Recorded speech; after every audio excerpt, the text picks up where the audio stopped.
AP ప్రమాదాల సంఖ్య పెరిగిందని అందులో ఎన్టీఆర్ జిల్లా మొదటి స్థానంలో ఉందని డిప్యూటీ ట్రాన్స్పోర్ట్ కమిషనర్ మోహన్ అన్నారు. విజయవాడలో 36వ జాతీయ భద్రతా మాసోత్సవాలను ఆయన ప్రారంభించారు. రోడ్ల నిర్వహణ సరిగా లేకపోవడం, విద్యుత్ దీపాల లోపమే ప్రమాదాలకు కారణమని ఆవేదన వ్యక్తం చేశారు. రోడ్డు ప్రమాదాలు ఎక్కువగా బైక్స్ వల్లే జరుగుతున్నాయని, ఇకపై ప్రతి ఒక్కరూ హెల్మెట్స్ ధరించాలని సూచించారు.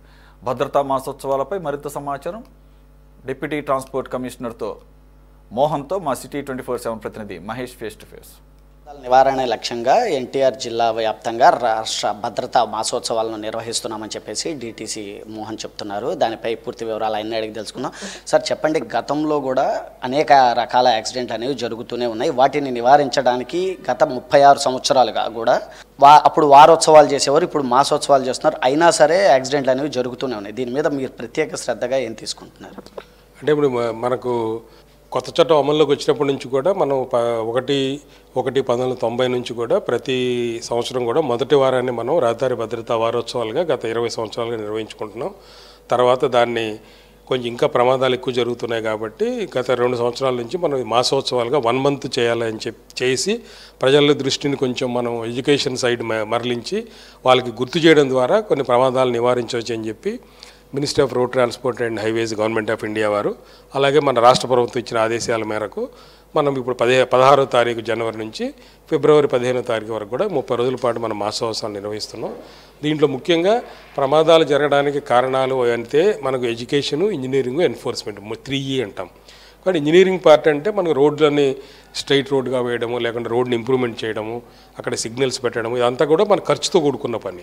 కానీ అంతా మనకు బడ్జెట్ కన్స్ట్రైన్ ఉంటుంది కాబట్టి ఇంజనీరింగ్ డిపార్ట్మెంట్స్ వాళ్ళకున్న బడ్జెట్ ప్రకారంగా వాళ్ళు ఆ యొక్క బ్లాక్ స్పాట్స్ని కానీ, లేకుంటే అక్కడ లైటింగ్ పెట్టడము, సిగ్నలింగ్ డివైసెస్ పెట్టడము, స్పీడ్ బ్రేకర్స్ వేయడము, లేకుంటే రోడ్ని ఇంప్రూవ్మెంట్ చేయడం అనేది చేస్తారు. రెండో పార్ట్ వచ్చి ఎడ్యుకేషన్, మూడోది వచ్చి ఎన్ఫోర్స్మెంట్. అంటే మనకు ప్రమాదాలు జరుగుతున్న వాటిలో 85% ప్రమాదాలు మానవ తప్పిదం వల్లే జరుగుతున్నాయి. అది డ్రైవర్ కావచ్చు, లేకపోతే పాదచారి కావచ్చు, లేకపోతే నడుస్తున్నటువంటి సైక్లిస్ట్ కావచ్చు. దాంట్లో కూడా ముఖ్యంగా వాళ్ళు హెల్మెట్లు పెట్టుకోకపోవడము, సీట్ బెల్ట్, అంటే ముఖ్యంగా రక్షణ పరికరాలు అన్నీ మన చేతిలో ఉన్నప్పటికీ, కారు అయితే కారుతో పాటు సీట్ బెల్ట్ వేసే రూల్ మనకు 1990లో వచ్చింది. కానీ car manufacture compulsory seat belt ఇస్తాడు.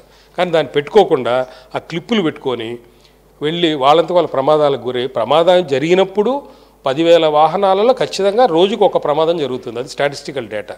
కానీ 10,000 వాహనాలు అంటే మనకు ఒక ప్రమాదం ఖచ్చితంగా జరుగుతుంది. అందరూ ఏంటి, మిగిలిన 9,990లో మనం ఉంటాం కాబట్టి మనకు ఇన్సూరెన్స్ అవసరం లేదు, మనకేం ప్రమాదం జరగదు, ఎలా జరిగినా సరిపోతుందని చెప్పి ఆలోచన చేసేవాళ్ళు ఉన్నారు. కానీ ఆ ఒక్క ప్రమాదాన్ని నివారించడానికి మన యొక్క జాగ్రత్తలు తీసుకోవాలి.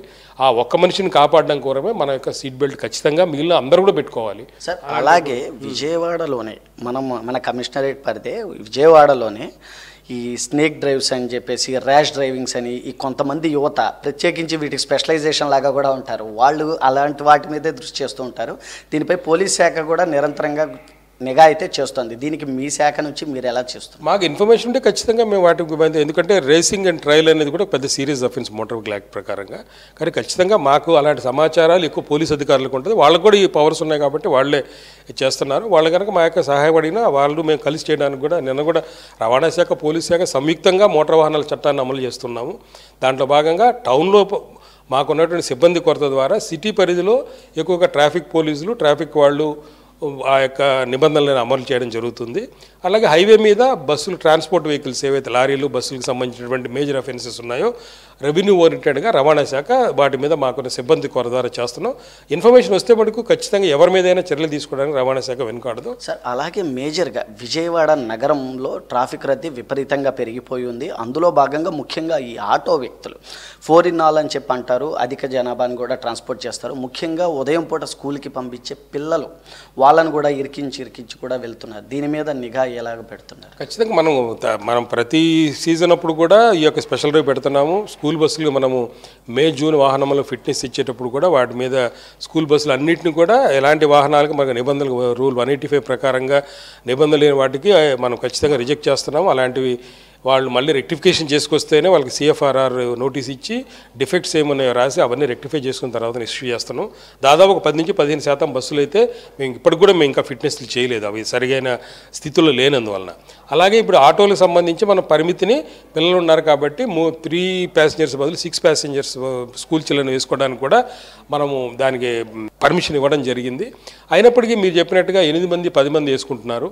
వాళ్ళ మీద మేము కఠినంగా ఇంకా చర్యలు తీసుకుంటాము, కేసులు కూడా బుక్ చేస్తాం.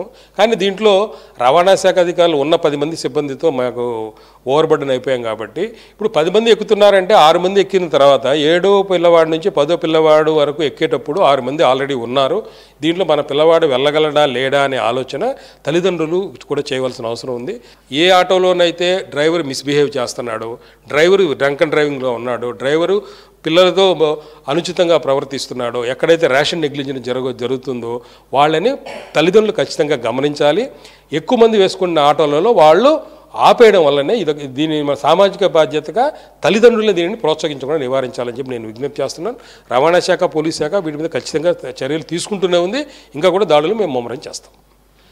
ఇది ఇక్కడ పరిస్థితి, డిటిసి మోహన్ చెప్తున్న పరిస్థితి. అయితే రహదారి భద్రతలో భాగమే ప్రతి ఒక్క నిబంధన కూడా వాహనదారులు కూడా ఖచ్చితంగా పాటించాలని నిబంధనలు పెట్టింది వాహనదారుల కోసమే అంటున్నారు. అయితే హెల్మెట్ పెట్టుకోవటం వలన వారికి మాత్రమే సురక్షితమని, వారి ప్రాణం సేఫ్ కోసమే అని చెప్పి మేము చెబుతున్నప్పటికీ చాలామంది ప్రమాదాలు కొని తెచ్చుకుంటున్నారని చెప్పి కూడా ఆయనే చెప్తున్న పరిస్థితి ఇక్కడ నెలకొంది. అలాగే చిన్నపిల్లలను స్కూల్కి పంపించే పరిస్థితి ఎక్కడైతే ఉందో, అధికంగా పిల్లలు ఉన్న చోట కూడా అలాంటి చోట కూడా కొంచెం తల్లిదండ్రులు కూడా తమ మానిటరింగ్ అనేది కూడా ఖచ్చితంగా ప్లేస్ చేయాల్సిన పరిస్థితి కూడా అక్కడ ఉందని చెప్పి, అలాంటి సామాజిక బాధ్యత కూడా వాళ్ళు వహించాలని చెప్పి కూడా వారికి కూడా సూచన చేస్తున్న పరిస్థితి అయితే నెలకొంది. కెమెరామెన్ వర్మతోటి జర్నలిస్ట్ మహేష్, విజయవాడ నుంచి.